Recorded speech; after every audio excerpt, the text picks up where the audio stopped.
Good afternoon, everyone. We are continuing our study in the book of Exodus. We're now in chapter 8, and chapter 8 actually flows from chapter 7. And in chapter 7, as we can see from last week, you'll find that as the waters turned to blood, the fish that were in the river died, the smell came out. So we can read from all these passages. And the magicians of Egypt can do so with their little magic. And Pharaoh's heart grew hard and did not heed the Lord and went into his house. And the Egyptians dug all around the river to drink and could not find water. And so they had to dig for water. And 7 days passed after the Lord had struck the river. Now, by way of review, I want us to bear in mind very clearly at the beginning of chapter 7, you'd find these words, and I want to draw your attention to them.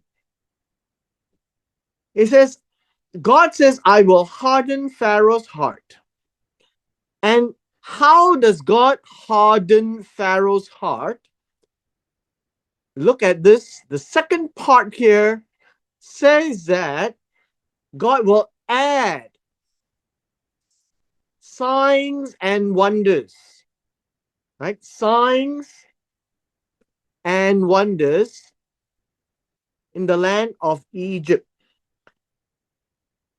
This is the result. This is the means. The idea of hardening Pharaoh's heart is really to understand the word harden is stubborn, such that Pharaoh will keep refusing what God demands to let his people go, to send the children of Israel out of the land of Egypt. That is the whole purpose. Now, we shall continue in chapter 8. Please bear this in mind. Chapter 8 begins, and then, after they had no more water, and then Jehovah spoke to Moses. He says, go to Pharaoh and say this to him. Thus says the Lord, let my people go that they may serve me. Now, the idea serve needs a bit of explaining. It is really the word serve. The word serve is to do what is told by the master. And so the word serve gives us the noun. The one who serves is called the servant. And so the one who instructs what to do is the master. So God is the master of these people. So my people go that they may serve me. And this really proclaims the importance and the role of God in the lives of these people. And God is engaging with Pharaoh in this way. God being Jehovah. Remember, it is God speaking to Moses, who speaks to Aaron, and Aaron is the one who speaks to Pharaoh. This is the sequence of events. But if you refuse to let them go, behold, I will smite all your territory with frogs. And this is literally frogs. Now, frogs exist or live in the river. So the river shall bring forth frogs abundantly. The idea here is an overrunning. overrunning with frogs, which shall go up and come into your house, into your bedroom, on your bed, in the houses of your servants, on your people, onto your ovens, and into your kneading bowls. Everywhere will be frogs, and the frogs shall come up on you, on your people, and all your servants. So, in this instance, God is trying to tell him, if you don't, then I will strike your territory with frogs. Now, your territory would be the Egyptian territory.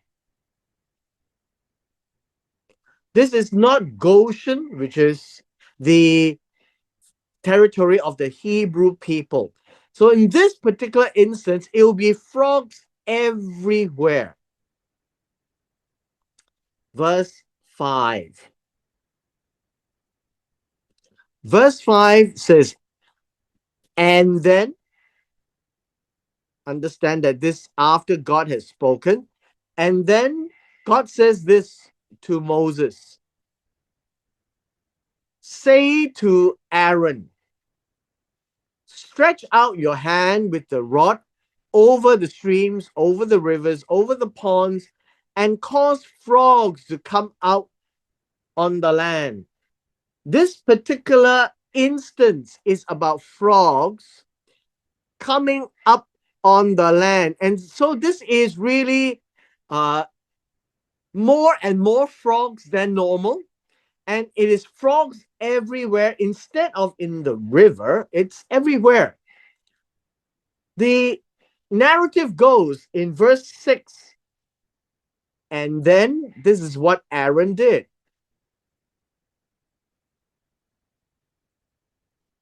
Stretch out his hand over the waters of Egypt. And after he did that, this word is, and then the frogs came up and then covered the land of Egypt. So notice it's a series of events. Now, how soon after, we don't know. The Hebrew language doesn't pay too much attention to the timing, but it pays attention to the sequence. The sequence is stretching out the hand of Aaron over the waters of Egypt. After some time, the frogs came up. And then after some time, there were so many frogs that they covered the land of Egypt. Now, at the same time, you find that verse 7, and then the magicians. Now, this word, the magician, uh, in verse 7, remember this idea of magician is very much, I guess you can say that they are, this is a good word, really. Someone who calls up the dead, right? A necromancer, someone who does things in secret. And so this idea of the necromancer, the magicians did so with their enchantment. Now, this word enchantment right here literally means secret or secrecy, meaning they mumble something under their breath. They did some hocus pocus. It's very much alchemy, chemistry, and some physics, and some illusion, right? Some illusion. And this is in the eyes of Pharaoh. He could see that they were able to bring up frogs on the land of Egypt. Now, this idea of did so is to do like what Aaron did. So, what did Aaron do? Aaron stretched out his hand, and in this case, using his rod.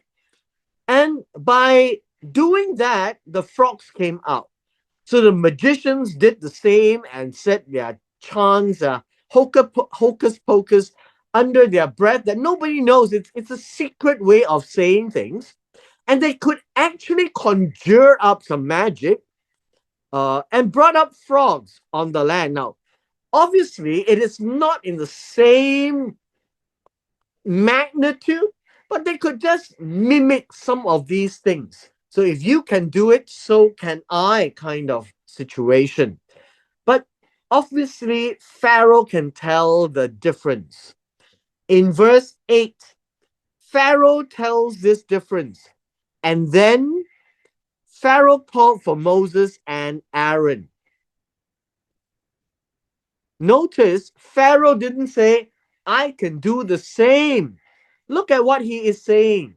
He's saying this, entreat the Lord that he may take away the frogs from me and from my people, and I will let the people go that they may sacrifice to the Lord. So, a couple of things that we should notice. Pharaoh obviously didn't think much of what the magicians could do.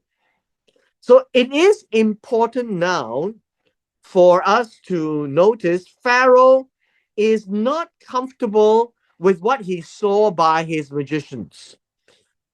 Because whatever Moses and Aaron did is of a magnitude far, far bigger, because the frogs were all over the place, not just jumping up and down in the palace. And so he says, entreat, call upon. And you would see something quite unique. Whenever Pharaoh speaks to Moses and Aaron, he would use God's name. Call upon Jehovah that he may take away the frogs from me and from my people, and I will let the people go that they may sacrifice to Jehovah. Now, this idea of sacrifice is also important, because the idea of sacrifice is to go and kill an animal.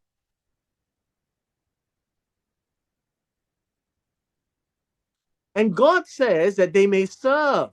So, one part of the service is really to sacrifice to God. Verse 9. And then, after Moses said that, after Moses did all of this through Aaron, and then Pharaoh saw that his magicians can't do the same, and his whole land is running over with frogs, disturbing and really a nuisance all over. Pharaoh asked Moses, call on Jehovah to, to stop all this. Call on Jehovah to turn aside the frog or cause the frog to leave the place. And then Moses said to Pharaoh, Moses said this to Pharaoh, accept the honor of saying, when I shall intercede for you, for your servants, and for your people, to destroy the frogs from you and your houses, that they may remain in the river only. The statement here is to tell Pharaoh it's not about accepting the honor. It is to cause yourself to be greater. That is what it means. Cause yourself to be greater than me.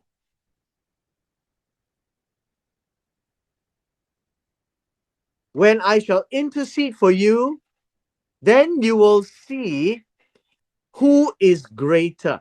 Now, that is how the phrase is used. It says, boast of your superiority over me. Because Pharaoh's magicians could do something, and now Pharaoh realizes that it's not quite the same.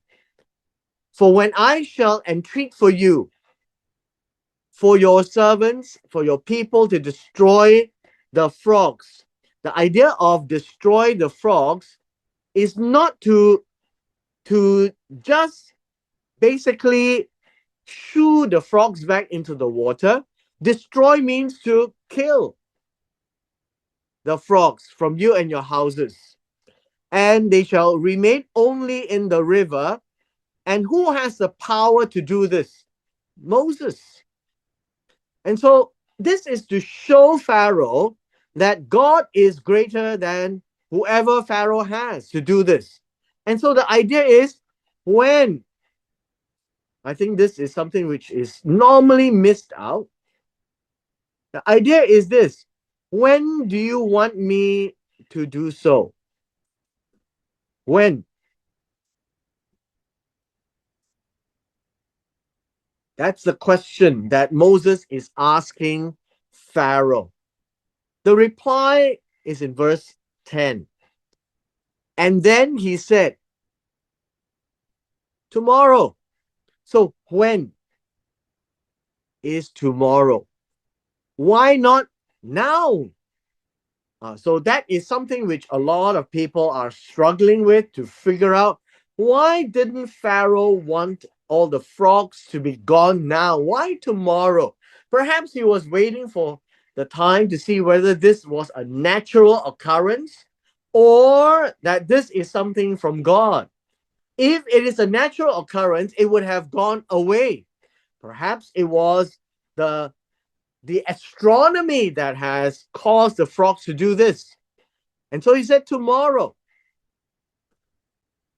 In verse 10, he continues. And then he said, let it be according to your word, that you may know that there is no one like our God. The intent for Moses is to say, when it be tomorrow, then you will know for sure that this is not an accident.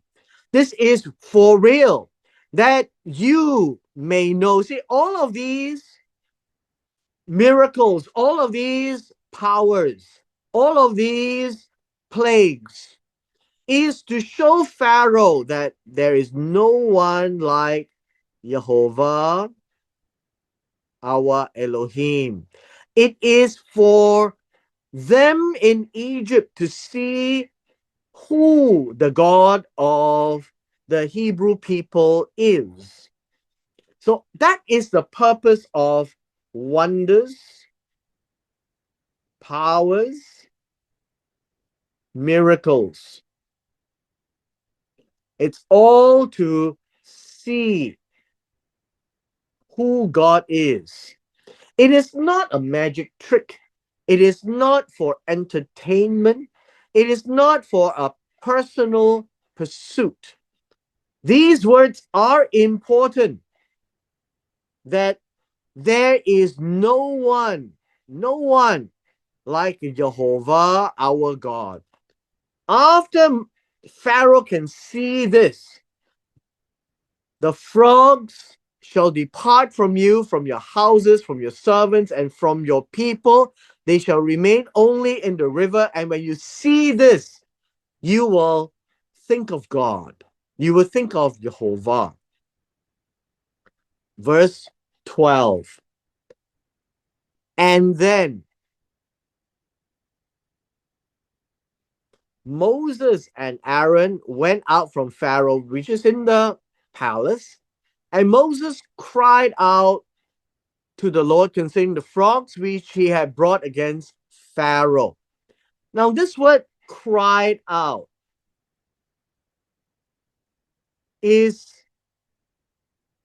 in verse 12. The idea of cry is really to call for help, right? To call for help. And this was what uh, Pharaoh wanted. So Pharaoh is asking Moses to pray, to pray on his behalf. But when Moses called out in verse 12, this is to call for help, call God to act. about the frogs. And so in verse 13, we are told, and then, this is and then, after Moses called out to God, God did according to what Moses had asked for. And then the frogs died out of the houses, out of the courtyards, and out of the field. So this is a very important term. They died. They didn't return to the river.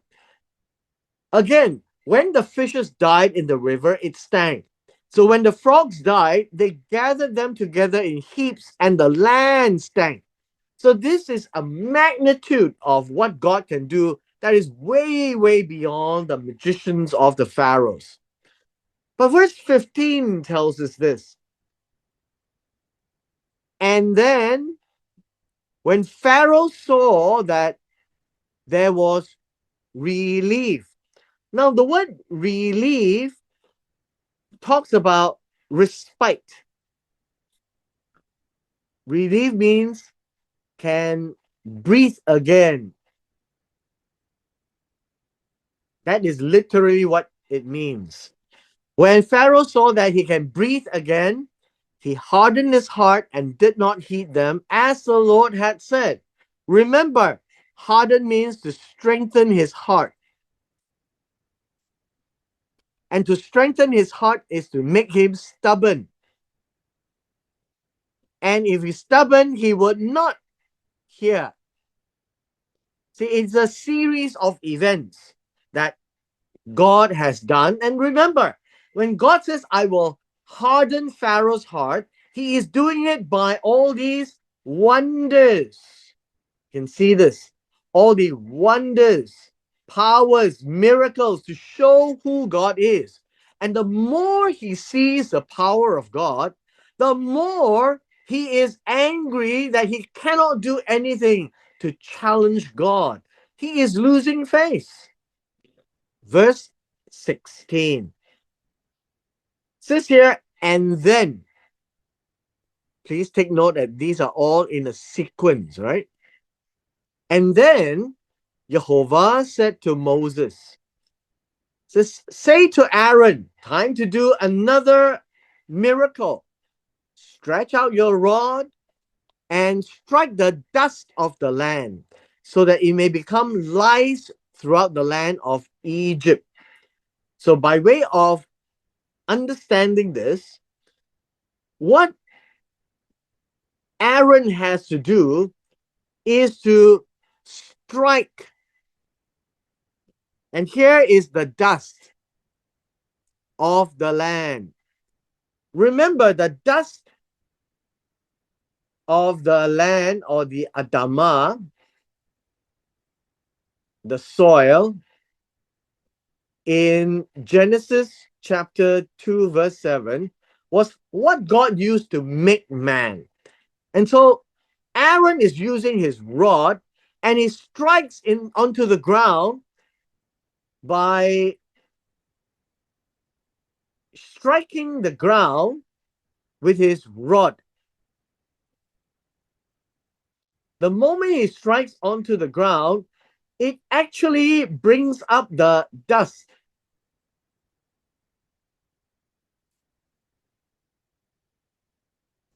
Now, the dust are fine particles.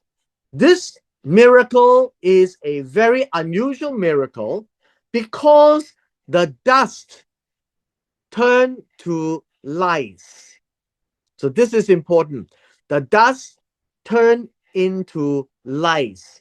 Now, what is a lice? Lice is very, how should we say,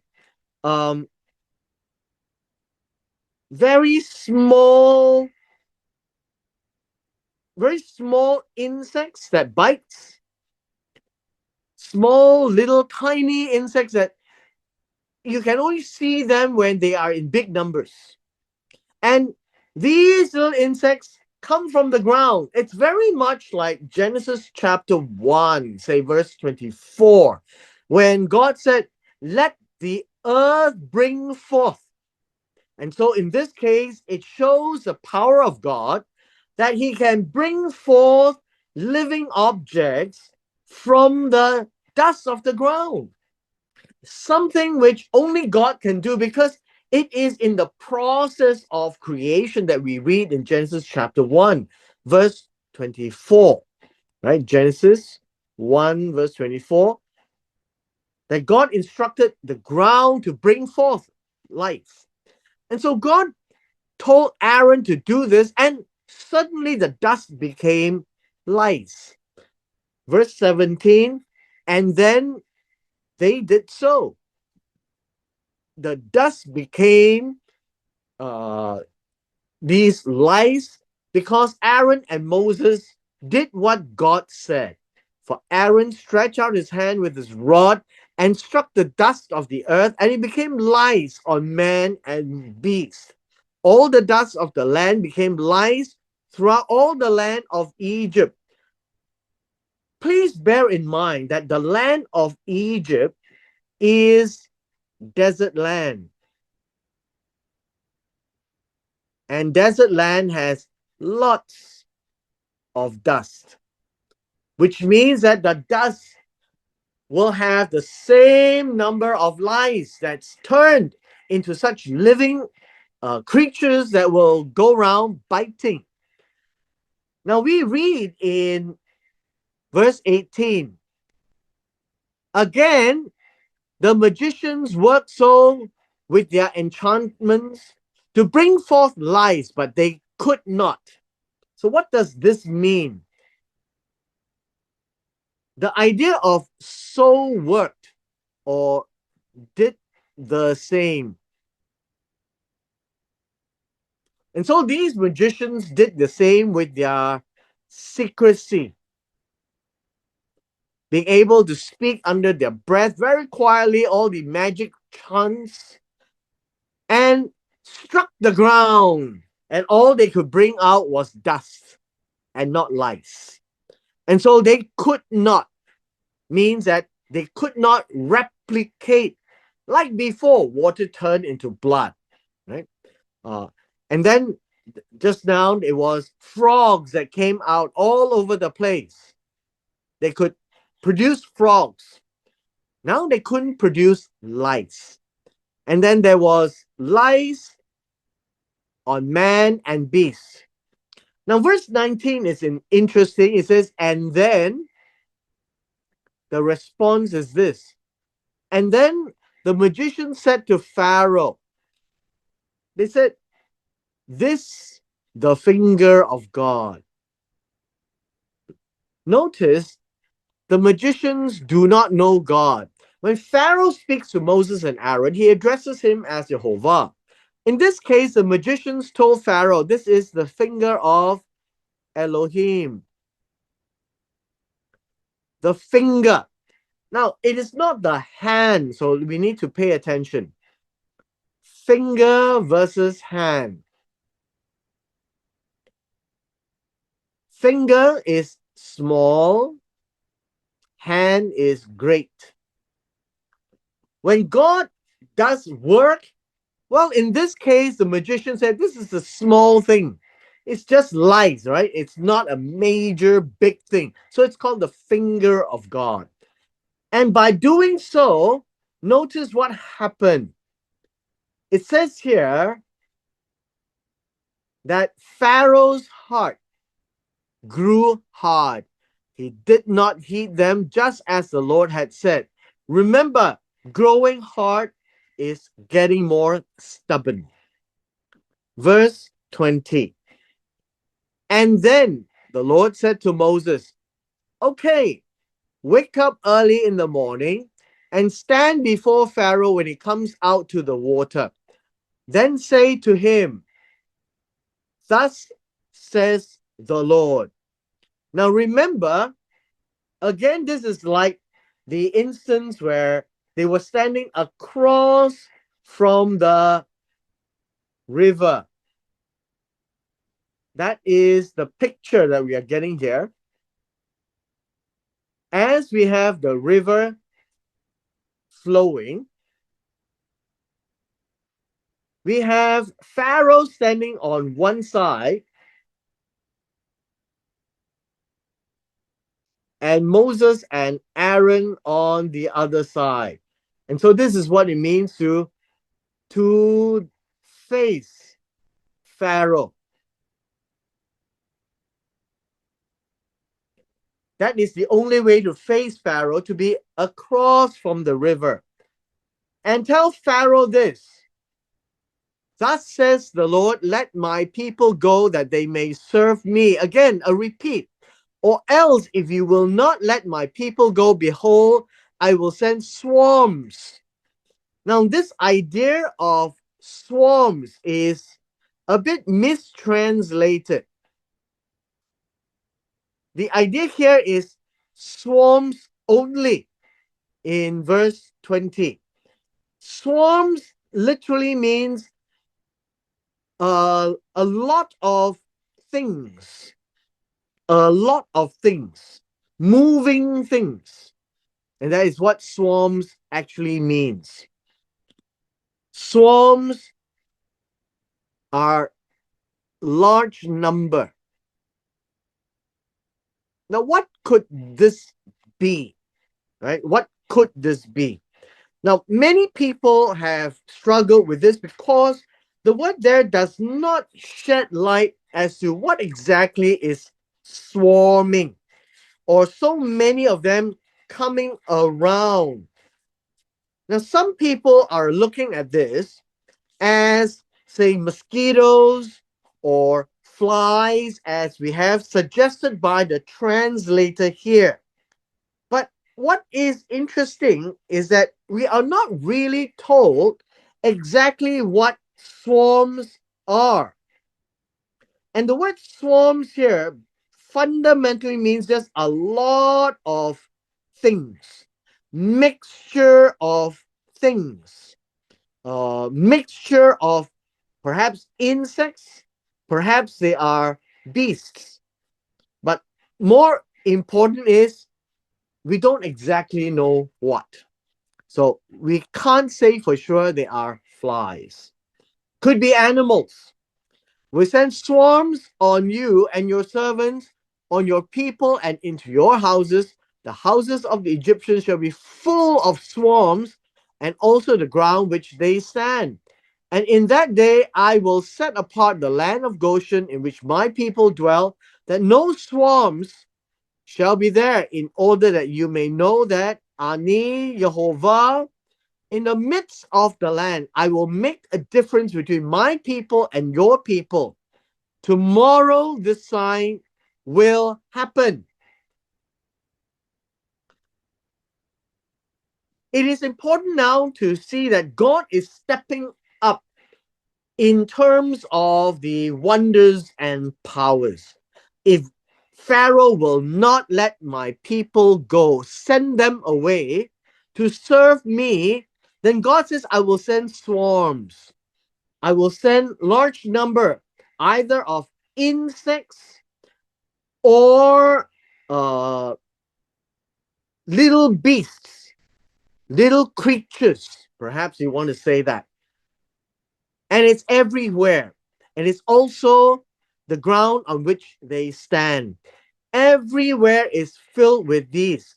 So the translator like flies. It might be flies. It might be mosquitoes. It might be some insect that is common in Egypt. But it is so many that it will really bother them. And God wants to show in this case, well, the frogs, God retained the frogs in the river only. But for this swarms, God is showing the difference. The land of Goshen, where my people dwell, will have no such thing. And God can make sure that these swarms of whatever they are, insects, flies, mosquitoes, or some form of insect that is common in that part of the world, will not go into the other side. Now, verse 24 demonstrates to us what God actually did. In verse 24, we are told that, and then the Lord did exactly what he said. This is thick swarms, like thick clouds. This word is heavy. Heavy swarms came into the house of Pharaoh, his servant's house, into all the land of Egypt. The land was corrupted because of the swarms. The idea of corrupt here is not because something had died. The land here was ruined, spoiled because of the swarms. Like I said, it doesn't have to be flies. It's some kind of small creatures, animals, or insects. And in this case, they are thick swarms. Now, what does that mean? If you think of it this way, the swarms are little insects that comes in such large number that it appears to be in a swarm, like a cloud. That is what it means. There are so many of them that is thick, like a cloud. And it is really scary. Think of it that way. That is covering everywhere they are in Egypt. Only. We come to the last part of chapter 8, verse 25. And then we don't know how long, but I'm pretty sure that it's not that long after Pharaoh experiences thick clouds of swarms of something. Call for Moses and Aaron. Remember, when Pharaoh speaks to Moses and Aaron, he uses God's name and he seems to know God. He tells Moses and Aaron and says, "Go, sacrifice to your God, but in the land." Pharaoh is starting to relent, to give way. So he says, "Go." And so if you want, go and sacrifice. Remember, this is a slaughter of an animal to your God. But the important change here is this: in the land. In the land of Egypt. Not out in the wilderness. And we should now pay attention to Moses' reply. And Moses said, in verse 26, the idea here is this phrase: it is not right. It is not right to do so, for we would be sacrificing the abomination of the Egyptians to the Lord our God. If we sacrifice the abomination of the Egyptians before their eyes, then will they not stone us? We will go 3 days' journey into the wilderness and sacrifice to the Lord our God as he will command us. And so this is what we need to pay attention to. So it says here, it is not right. That's not really the word. It says here, it is not proper. I think would be a better way.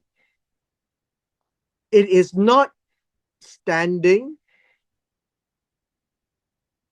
It is not proper. And so the word right is more of an English term, not as to a right answer or a wrong answer, but it is not right in the sense of being proper. Why?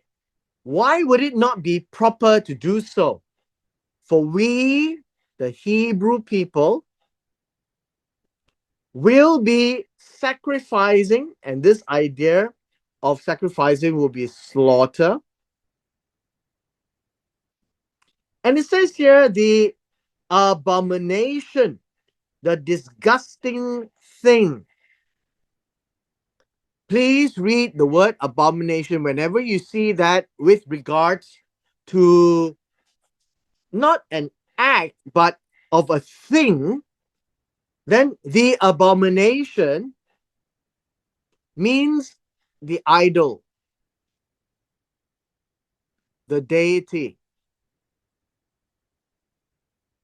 That would be a much better way of translating it. Something that's disgusting to God, but in a proper idea, this would be an idol, a deity of the Egyptians to the Lord our God. Now, think of it this way, because Moses said, if we sacrifice your idol or deity of the Egyptians before their eyes, they can see, will they not stone us? Now, stone meaning use stone to throw at them. So, what is so special here is this: there is an Egyptian god that has a ram's horn and a ram's horn face, I guess you can say that.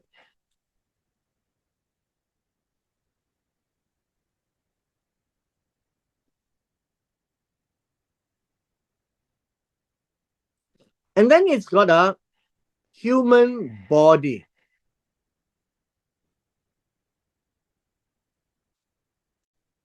Something like that. And it is called Gnum. This is a goat head and a human body. As you know, in Egypt, they have many of these deities with animal heads. And one of them is this. So, what do you think the Hebrew people will be sacrificing right here? They will be sacrificing either a goat or a sheep. And that in itself would be tantamount of saying, I'm going to kill your God before your eyes. And if they happen to do that, would the Egyptians find this sacrilegious, find this offensive, find this very emotional, and will be very angry at the Hebrew people and throw stones at them and perhaps kill them because they are defiling and demeaning their deity? And so Moses said, please understand, we will go 3 days journey into the desert, and there we will sacrifice to God as he will command us. So the idea is kept in its original context. In the land, this will be into the wilderness. These are the contrasts. The whole picture here is driving towards leaving Egypt, whether it's 3 days or 3 years. In the mind of Pharaoh, anytime the Israelites leave, it will be permanent. 3 days have no meaning in this conversation. In verse 28, and then Pharaoh said, Pharaoh is beginning to understand why they have to go. He says, I will let you go that you may sacrifice to the Lord your God in the wilderness. Only don't go too far so that you can come back. And then finally he says, intercede for me. Now, this is something which we need to break down. It is not to go into the wilderness to pray for Pharaoh. This word entreat is to pray for Pharaoh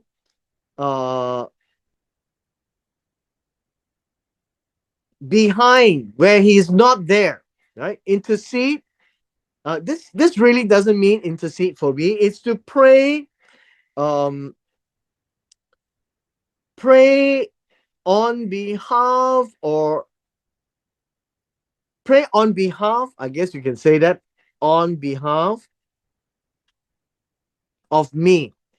But for this, it is to pray on behalf so that the swarms will leave. It is not to ask God to bless him. That is the whole picture here. Just as before, for the frogs to go away, now is to pray to God that the swarms will leave. Verse 29.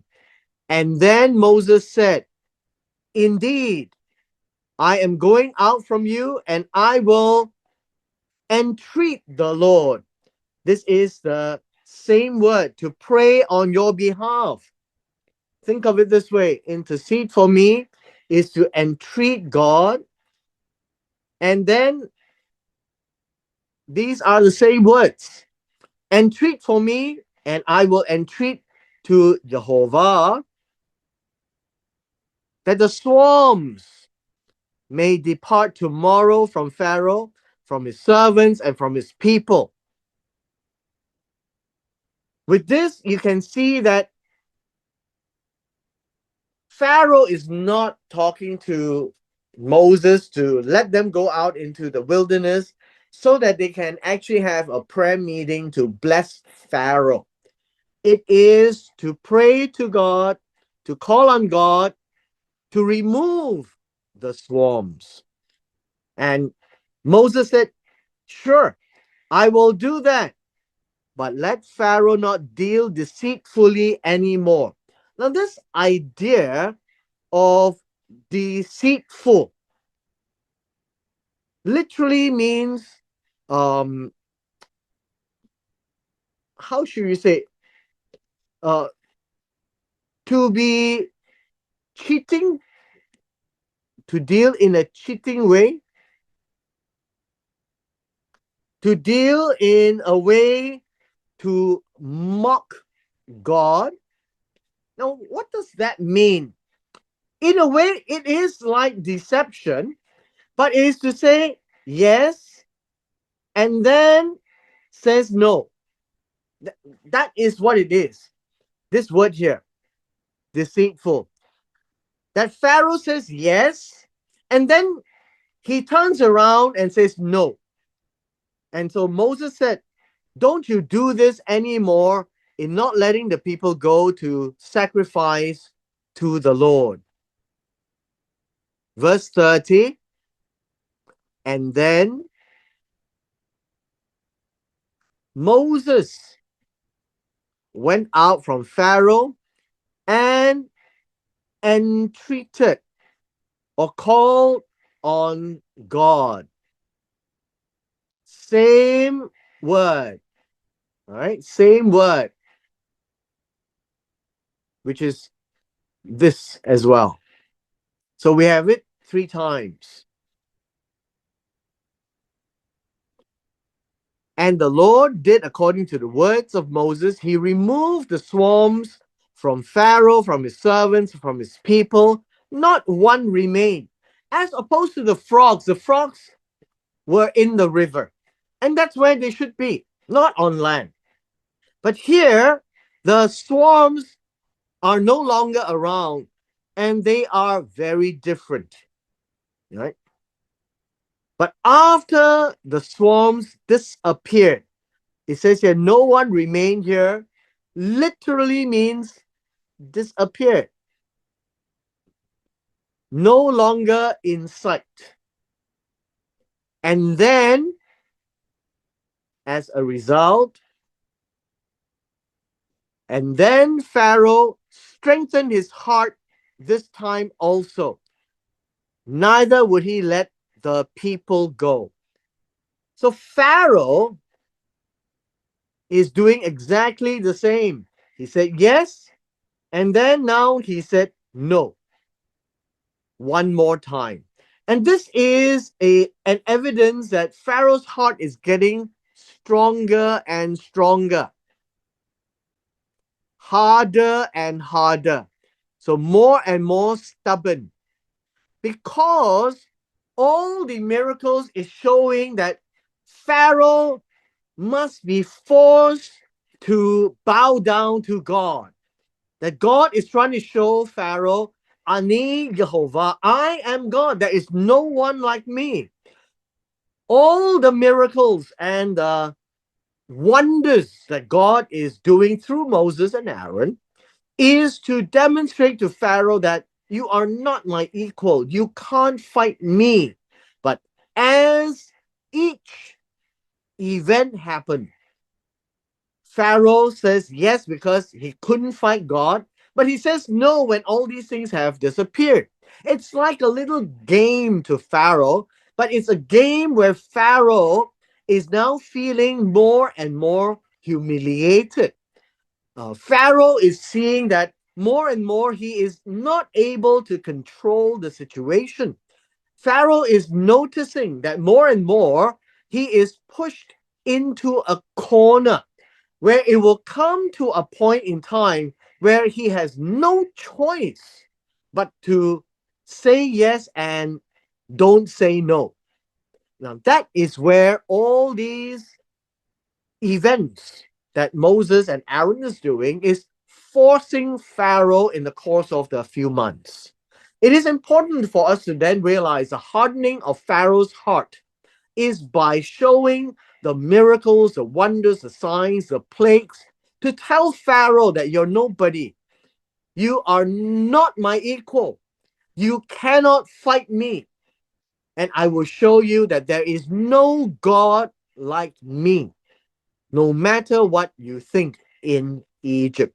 And that in itself is the was what we're reading in chapter 7, chapter 8, and we go on to see the magnitude of the build up of the power of God to strengthen or harden Pharaoh's heart. And with this, we come to the end of our session in chapter 8.